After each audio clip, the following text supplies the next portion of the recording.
So I want to get straight to the point about Tekken 8 because I've seen a lot of, bigger players and everything where it's like they'll say that Tekken 8 is bad and then it's like all of a sudden they take back what they said. So some people have speculated that that's probably because of sponsorship, whatever it is. You know what I'm saying?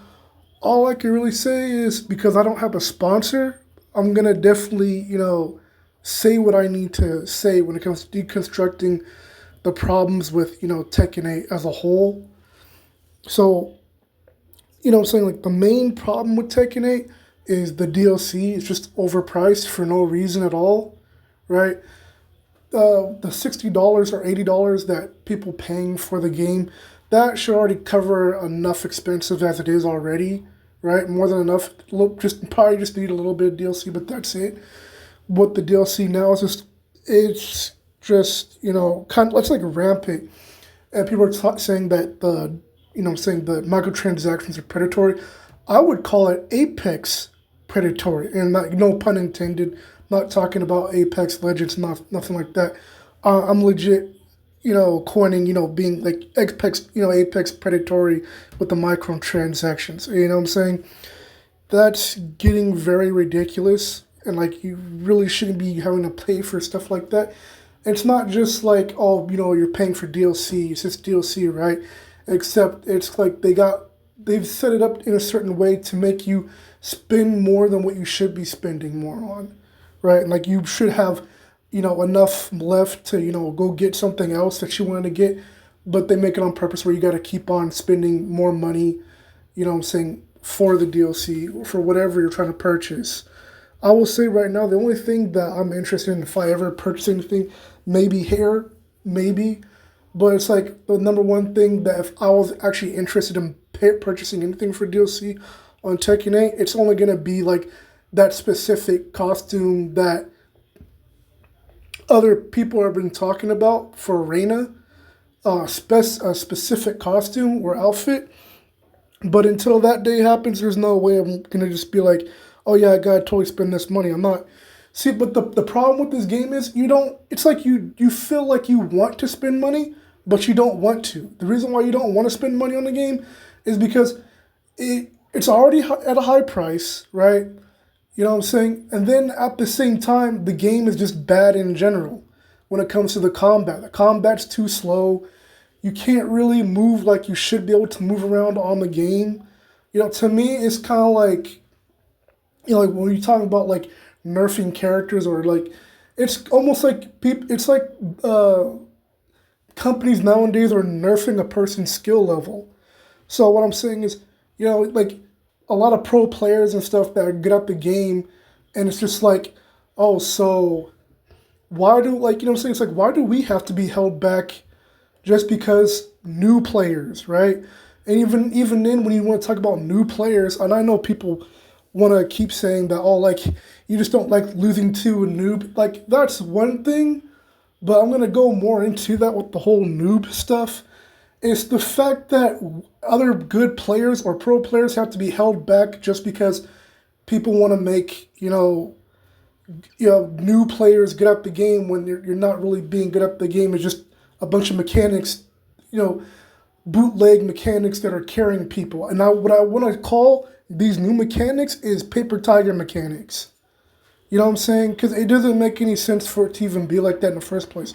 If Tekken just started off like that, then it's like whatever. If certain fighting games already started their way like that, fine, whatever, man. But established games that's known for being a fighting game, and this is why I call Tekken 8, a paper tiger. You know what I'm saying? And this term I'm using, it's been used in China. You know what I'm saying? It's been used when it comes to martial arts. Like, when you're not, it's kind of like basically someone who looks like they know how to use martial arts, but they don't know how to use martial arts. That's basically what Tekken 8 has become. And I've said this about Tekken 7. Looks like a paper tiger, but it's even worse in Tekken 8. If you thought Tekken 7 was bad, Tekken 8 is definitely a whole lot more worse when it comes to that. You know what I'm saying? That topic specifically. But it's like people want to keep using excuses, keep trying to defend this game, especially other YouTubers who are getting views off the game. Of course, they're gonna keep defending. There are some people that just have opinions, but then you just have some people who are just going after the money, which is why they're gonna say something about it, right? Now, other than that, what are we talking about? The problems with, what's the problem with the mechanics? Well, it's just like with what happened with. Remember what happened with Guilty Gear Strive? Remember what happened to Guilty Gear? When Guilty Gear was like at its peak for Guilty Gear Accent Core Plus, the quick, fast combat, you know what I'm saying? That was peak Guilty Gear. That was almost like some Dragon Ball Z stuff, but in a fighting game, and like in a 2D fighting game at that, right? And it's just like after Strive, a bit before Strive, and then when Strive came out, it's like the gameplay just got slow and it just got boring. Especially how the game is now. It's like you don't have freedom of movement. It's like you're tied to a rock or something. You're too slow. You know what I'm saying? And people are talking. The people who made Guilty Gear Strive were just like talking about this might be our last game. Well, of course, it might be your last game because you kept listening to people who don't even really play fighting games in the first place, or they're not.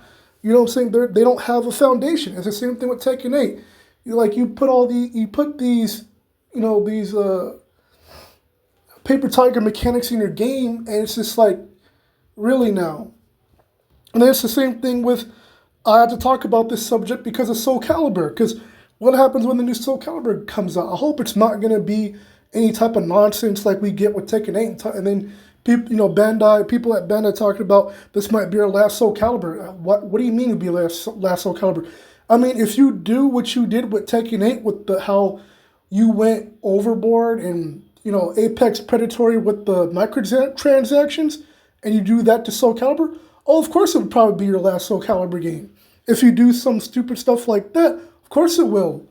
You know what I'm saying? And then people want to keep using excuses like, well, it's a company. Yes, and there's already established companies out there in real life that aren't scummy with their stuff. You know what I'm saying? Like they're more honest about their brand and things like that. That's why people keep coming back to make purchases to certain companies. That's why you have customers that will come back to certain companies, right, and do business because, because they're honesty. With Tekken 8, it's kind of like, all this dishonest stuff going on, all this, these scummy tactics going on. It's kind of like these hood rat tactics. It's kind of like, why would anyone trust your brand when you're doing stuff like this? That's why people are already just like, nah, forget this game. And actually, it's funny and it's sad because I was recently talking to another YouTuber and I was just making a joke, you know what I'm saying, but I was being serious about at the same time. I was like, I said, wow.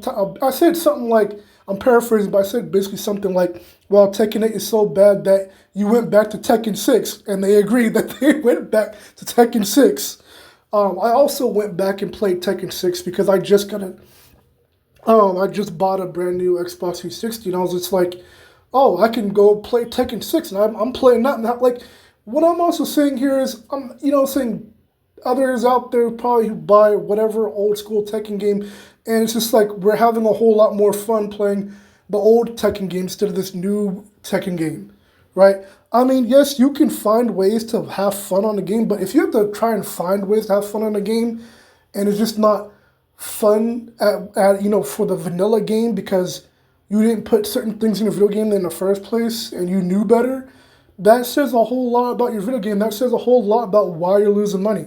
And I've already said this about a lot of video games. It's like these other companies and stuff talking about, why you've been losing money, and people want to use excuses. People want to say, oh, it's a company. Like, I mean, you could be a company all you want to, but, sooner or later, it's just going to come to a point where it's like, whatever happens to your game or your franchise, you can't sit there and try and blame the fans. You can't sit there and try and blame anyone but yourself. You know what I'm saying? Because you kept playing around with people. You kept leading people on like it's some type of relationship, right? I'm talking about like, dating relationships is just like people want to play games in a relationship, right? They want to lead you on and stuff. But, other than that, it's just, this whole thing is just ridiculous. And even then, with the things that are going on with Tekken 8, then you still gotta wait for what type of DLC character you're actually gonna get. But I mean, other than that, all that stuff as well. It's just the combat for this game. It's just really not all that fun. Not really. The graphic, like I will say, like the only thing that was actually holding the game up as well was the mods, helping people to truly enjoy the game. But you took once you took the mods out, it's just like it's not really all that fun anymore. You know what I'm saying? It's like, the good analogy is when someone's using makeup and you know what I'm saying? And I'm talking about specifically like someone who's trying to trick people, right? Or catfishing people. And then the all the makeup comes off and exposes what the product really is. You know what I'm saying? So it's just like, man, like, Bandai needs to get it together. And, it's already a turn off already because people already probably don't like trying to, pay for a game like Tekken 8 or DLC because of what people have already had to deal with Bandai and Naruto Shinobi Striker and then Naruto Storm. Like, you know what I'm saying? Bandai's been doing stuff to like it's like they really like they're showing how they really don't care. You know what I'm saying? Not just about you, but just like your own game in general. If you don't care about your own franchise or your own game, like why am I gonna sit here and try and pay for all this DLC and stuff like that? I bought the game, so I'm gonna play it. You know what I'm saying? But it's not gonna be like it used to be, obviously. And even then, right? So when we talk about this, all these different things going on with the game, especially when it comes to, you know, like when we talk about for like what's interesting about this game, like one of the only things that you actually have that's interesting about this game, it's really just like the graphics and the environments and things like that, almost like Dead or Alive. But that's another point I need to bring up is that at least Dead or Alive, it was known for what the core of Dead or Alive was is beautiful women doing combat, and like the game went somewhat deep in its mechanics. People are saying that the mechanics aren't good enough for being pro, but I'm just like, from when I played Dead or Alive, I like the mechanics are pretty deep enough as it is. Like it doesn't like if you want to add to it, you can, but for what Dead or Alive is and always has been, especially when it comes to the graphics and environments. See, what I'm saying is Dead or Alive stayed true to that. I wouldn't want to say that about the newest Dead or Alive recently, but like I said, that game also, that game, that product also found out the hard way about trying to leave its roots. So it's like the same thing with Tekken 8 trying to get away from its roots, and people were already talking about why can't you just take away like the rage art and all this other stuff, right?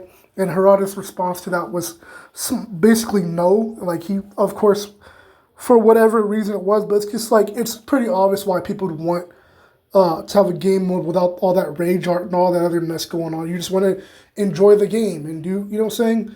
And like just get into the pro stuff instead of all this other stuff that's, what I'm saying, all this noob stuff.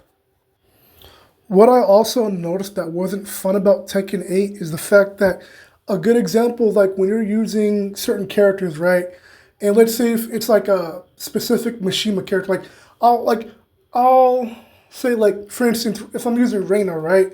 When I use her moves and I use her like when you try to do her electrics, you start to notice that her electrics they just look vanilla. They don't show like the key charge with the what I'm saying, with the uppercut and all that stuff.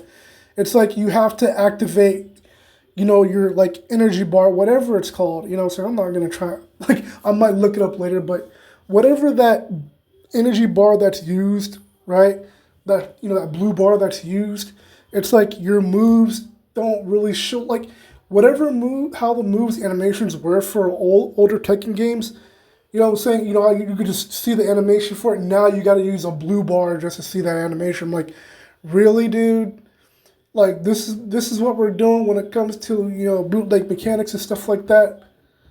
Um, and it's kind of to me, it's almost like you're trying to center everything around the blue bar, and it's just like, come really, you can't just let people play the game, man. Like All I could really say is, hopefully later on in the future, Bandai learns a lesson. But either way, it's just gonna be like a lot of players like me. We're gonna just sit there and say, you know what, we're gonna just go back and play the old games because this is just boring and not really fun like it should be or what it would be. I could give props for the character customizations, but that's only to a certain degree. You can only customize certain outfits. Like you can't customize like the base outfits, which you should be able to, but they won't let you for some ridiculous reason. And then like I said, you're paying all this money and stuff, right? They should let you do that. And then like they wanted to gut the so like Tekken 8 is just like they're just gutting all the stuff that made the game fun and just not fun. And it's just ridiculous, really. The number one thing that makes your game not fun, Bandai, is the fact that you try to turn it into a knockoff or bootleg off of Fortnite and some of these other games like Overwatch 2 with their with the season pass stuff, and it's not working because it's just like, why pay for a season pass for like $30 or 50 or what have you, and if you don't make it towards the end of that season pass, the not season pass, but the season pass or battle pass, if you don't make it to the end or whatever it is, the time expires for it, and then you just wasted all that money. And like it's like, the Angry Joe meme would be for that is nothing. You get nothing. You lose. Good day, sir. But you like or madam. But you see what I'm saying? So this bootleg Fortnite stuff is it's not helping the game whatsoever. Now, had you actually if you had made it where like, the battle pass was like there's no, how should I say it? Like there's no time limit on it, that would have been good. But for the sake of the whole game in general, you should have just did with your game. Whether you're gonna have easy mechanics or not, you should have just had certain things in place with the controls where people who just want to play a pro way and then a control scheme or whatever it is, a control setup that's made for the easy button mechanics or what have you, or I'm gonna call it the paper tiger mechanics, because just like how you're being aggressive with getting people to pay for your microtransactions and how you're aggressive you're being with the game just not being fun in general, and like how you're being cold towards your audience, your customers and stuff. That's why I'm gonna be as aggressive just like that. So what I'm saying, what goes around comes around. That's all I can really tell you, man. Like how you treat people and stuff like that. That's why it's like you should be careful how you treat people, man. But obviously, in my voice and everything, you could tell that I'm being more lenient. I'm trying to do better on how I say things. But other than that, it, I don't know what other way else to put it, man. You do better. It's over. It's over.